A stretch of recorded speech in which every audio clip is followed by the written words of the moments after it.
नमस्कार बच्चों। आज हम कक्षा 3 की हिंदी व्याकरण पुस्तिका का पाठ नंबर 6 पढ़ेंगे, जिसका नाम है वचन।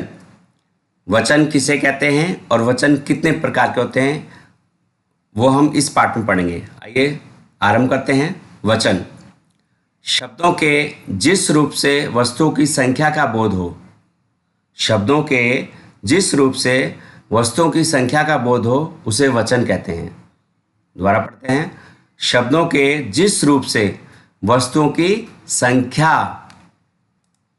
क्या होगा, वस्तुओं की संख्या का बोध हो उसे वचन कहते हैं। यानी हमें वस्तु के नाम से अगर उसकी संख्या का पता लग रहा है कि एक है या अनेक हैं या दो हैं, दो से ज़्यादा हैं, तो उसे वचन कहते हैं।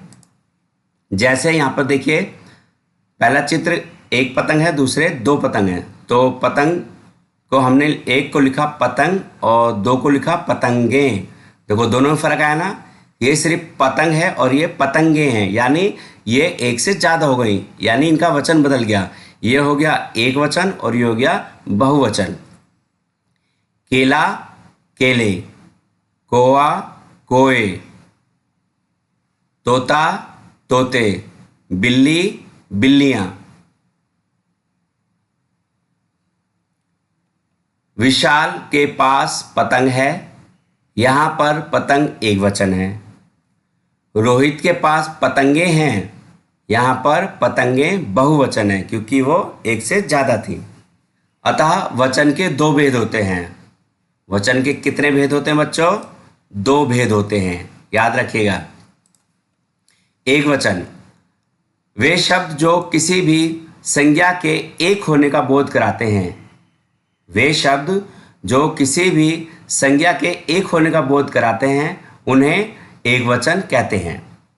नंबर 2, बहुवचन वे शब्द जो किसी भी संज्ञा के अनेक होने का बोध कराते हैं उन्हें बहुवचन कहते हैं। याद रखिएगा, दोबारा पढ़ते हैं। वे शब्द जो किसी भी संज्ञा के अनेक होने का बोध कराते हैं उन्हें बहुवचन कहते हैं। आइए अब कुछ एक वचन और बहुवचन पढ़ते हैं।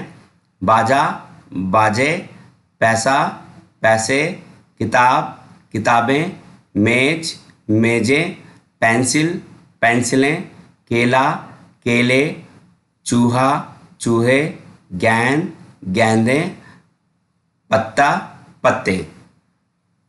अब यहाँ भी कुछ शब्द हैं एक वचन और बहुवचन के, आइए पढ़ते हैं।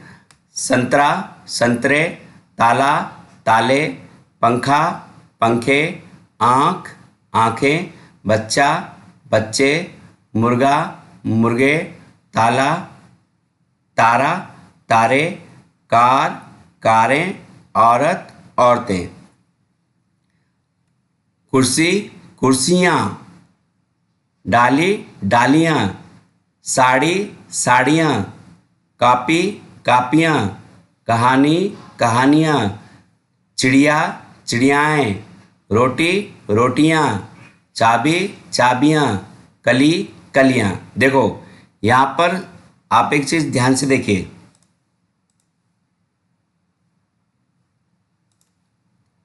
यहाँ लिखा है कुर्सी। कुर्सी में बड़ी की मात्रा का प्रयोग किया गया है, ठीक है। जब एक वचन को बहुवचन में हम बदलते हैं तो जो बड़ी की मात्रा है उसको हमने छोटी में बदल दिया और आखिर में यापत चंद्र बिंदु लगाया। जिस शब्द के आखिर में बड़ी ई की मात्रा हो और हमें वचन बदलना हो तो उस बड़ी ई को हम छोटी ई में बदल देंगे और आखिर में या पे चंद्र बिंदु लगाकर उस वर्ड में जोड़ देंगे शब्द में, तो हो जाएगा डाली डालियाँ। तो देखो सभी में या चंद्र बिंदु है। क्यों? क्योंकि यहाँ जितने भी शब्द हैं एक वचन में उन सब में बड़ी ई की मात्रा का प्रयोग किया गया है। आगे चलते हैं। लता लताएं, कला कलाएं, माला मालाएं, महिला महिलाएं, कविता कविताएं, ऋतु ऋतुएं, रेखा रेखाएं, सेना सेनाएं, कन्या कन्याएं।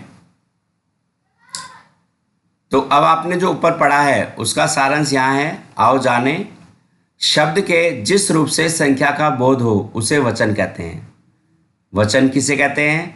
शब्द के जिस रूप से संख्या का बोध हो उसे वचन कहते हैं। वे शब्द जो किसी भी व्यक्ति या वस्तु के एक होने का बोध कराते हैं उन्हें एकवचन कहते हैं। वे शब्द जो किसी भी व्यक्ति या वस्तु के अनेक होने का बोध कराते हैं उन्हें बहुवचन कहते हैं। तो बच्चों, इन सभी प्रश्नों के उत्तर आपको अपनी कॉपी में लिखने हैं और याद करने हैं।